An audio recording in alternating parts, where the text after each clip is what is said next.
This is the Dollar Diplomacy video. There's 3 goals to this video. Number 1, know why Taft instituted dollar diplomacy. 2, know how it was designed to work. 3, know how well it worked in Nicaragua. Taft's vision. So Howard Taft became president after Theodore Roosevelt. Theodore Roosevelt was the president from 1901 to 1908, and Taft won the election of 1908 because people convinced Theodore Roosevelt that he should not run. Taft, also a Republican, had similar goals to Theodore Roosevelt, but was a very different president, very different man, much more of a businessman, much more of a lawyer, and wanted to find other ways of doing this than the aggressive policies of Theodore Roosevelt. So number 1, Taft's vision was dollars for bullets. The idea is that with Roosevelt, you used bullets, or you used the army as a way of getting people to do what you wanted. In this case, what Taft wants to do is the promise of investment to give people money to get them to do what they want them to do. So, dollars for bullets further policy aims in Latin America and East Asia through economic power. Taft described his own policy in his last speech. The diplomacy of the present administration has sought to respond to modern ideas of commercial intercourse. This policy has been characterized as substituting dollars for bullets. It is one that appeals alike to idealistic humanitarian sentiments, to the dictates of sound policy and strategy, and to legitimate commercial aims. Efforts to trade with the British and Spanish colonies in the Western Hemisphere. Defense of the rights of neutrals to trade in wartime and support of the most favored nation concept were all predecessors of dollar diplomacy. Yet dollar diplomacy was the subject of much controversy during Taft's administration and years that follow. And you might wonder why, because dollar diplomacy itself, paying people to do what you want, is something that goes way back. But let's see exactly how they wanted to use this, and maybe we'll see the controversy. In 1910, for the first time, the United States was exporting more manufactured goods than they were agricultural goods. Taft recognized by 1909 the United States was producing more goods than America could consume and therefore had to increase export. In 1910, to be exact, that's the United States export more manufactured goods than raw materials. Needed to create markets in other countries. This arrangement would aid U.S. by alleviating overproduction, supplying needed manufactured goods to underdeveloped countries, and offer monopolized spheres for American investors. Americans can compete with Europeans.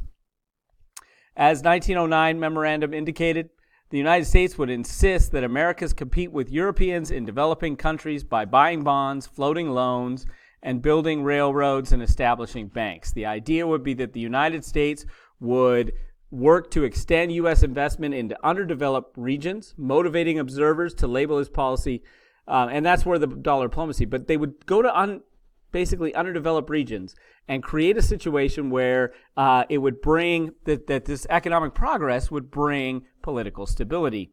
The idea was, especially within the Caribbean, that this would solve the problem of overproduction, but also would bring stability to the region and would create stable countries in which the United States then would not have to send troops, would not have to constantly work on that. The idea was that foreign governments would gain access to U.S. private bank loans. And that sounds like a great idea. Let's get these banks, U.S. banks, to loan these countries. That would give us sway within these countries, and it would keep the Europeans out, which was a problem under Roosevelt. Now, you have a problem. If somebody were to give you $100 and say, who do you want to lend it to? You probably have somebody that pops in your mind. Hey, this is a person who would pay me back. Now, let's say you would even make a little bit of money. You would get $10 back on the 100. So you get $110 back if you lend that money out. Now, think of somebody who you know you wouldn't want to lend that $100 to.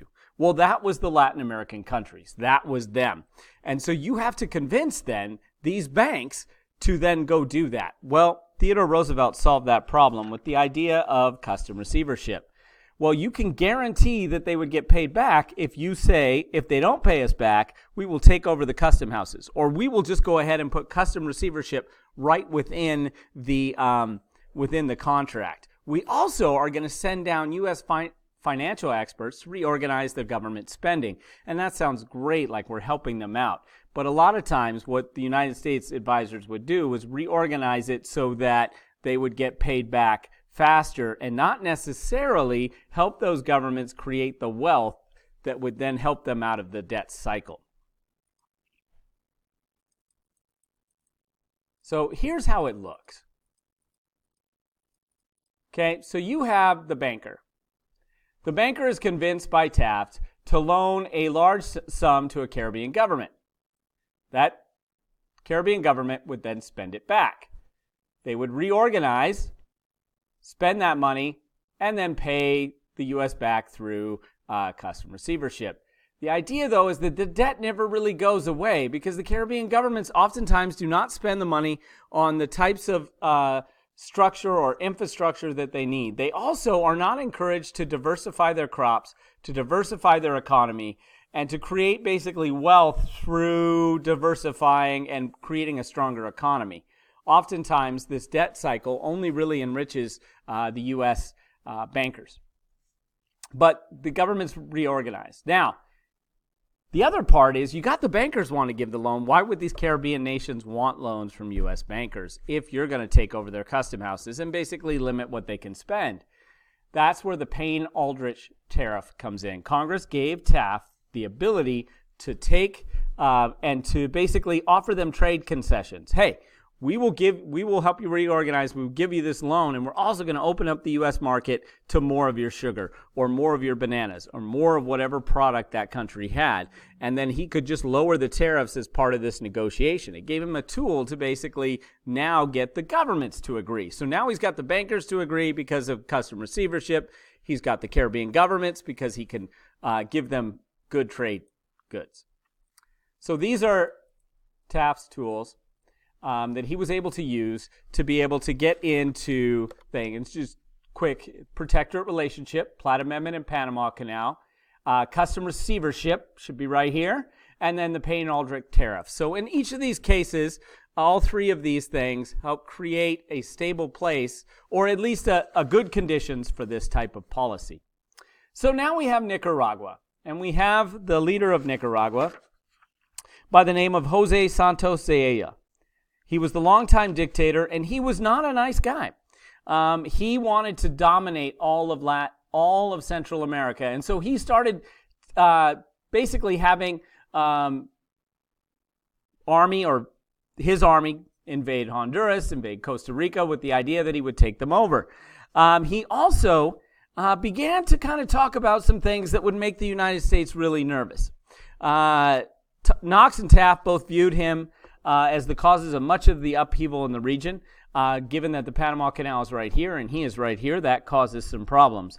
And that also the fact that he was in talks and was bragging about the fact that he would sell Nicaraguan canal rights to a European country, which would then give a competition to the Panama Canal, which was not something the U.S. wanted to even entertain. Because if you look at it right here, you have Lake Nicaragua, and this is why Nicaragua was such a good place, because you dig here, and now you've got a canal that is longer, would take longer, in a sense, to traverse, but you wouldn't have to do the locks. And so this becomes much more complicated, whereas this would have been much smoother. And so the canal rights for Nicaragua was something that was attractive to some European countries with the idea of competing with the United States. Specifically, Germany was one that was really interested. And so Knox decided, as soon as they became president, that this was somebody that they needed to go after. This was somebody they needed to remove. So in 1909, the Conservative Party, basically the people in Nicaragua who own land, the people who are benefiting from U.S. investment, benefiting from a stronger economy, wanted to get rid of this guy right here with the sweet mustache. And so the revolution was successful in 1910. And what they did was they sent 2,700 Marines into this area of the blue fields right here. Okay? And in that area was U.S. investment. Well, that allowed the guy who wanted to revolt, Estrada, This gave Juan Estrada an opportunity to organize his forces and get ready to strike at Zayaya, because Zayaya was much stronger than he was right away. And so by creating a situation where the United States would then kind of allow the insurgents to strike, go back, and then Zayaya had nothing he could do because he had to go through 2,700 U.S. Marines and didn't want to do that. And so the United States expected fiscal reform in Nicaragua and refused to recognize any new government that didn't have this. So basically, when Zayaya resigned, the U.S.-backed rebels in Nicaragua, and much of their funds and people had been coming from U.S. mining interests and others that saw Zayaya as a destabilizing force that would not help them. So Juan Estrada basically comes on board. And so the United States told him, we're not going to recognize your government unless you agree to American control of the custom houses and to refund the debt owed to British bankers by means of a loan from U.S. financiers. After the U.S. pacified the country, Knox encouraged U.S. bankers to invest in Nicaragua and offered substantial loans to the new regime. This gave the U.S. increased financial leverage over the country, and 2 years later, the new pro-U.S. government, now supported by the U.S. with a large loan by the U.S., falters and basically faced a revolt themselves. Taft, in order to not lose that loan, in order to make sure that they were guaranteed, had to send U.S. troops back into Nicaragua, and then they had to sit there. And they remained for over a decade. So this whole idea of replacing dollars with bullets was not very successful, as they had to, after destabilizing Zayaya, they then had to have basically the Marines stay there. And so this leads to the fact that basically U.S. mining companies wanted Zayaya out. Knox and Taft wanted Zayaya out. Estrada revolted. And basically he wins. And this leads to the resignation. But 2 years later, the pro-U.S. government faced a revolt. Taft sent U.S. troops to protect the U.S.-imposed leaders, and the U.S. troops remained there for over a decade. So when we look at the dollar diplomacy, we look at how effective it was, and in the main place was this idea of Nicaragua in this case study here. And we can see that if you have to send in U.S. troops and they have to remain there for a decade, that the policy itself was not successful. They didn't wind up making, the U.S. did not make Nicaragua a protectorate until 1916, and that was under Wilson. So we will talk about that with Woodrow. This was something Taft wanted, but Congress denied him. And so Taft tried to use dollar diplomacy in China. He tried to use it in the Dominican Republic. And every place he tried to use it with this idea of giving money out was unsuccessful. And because of who he was giving the money to.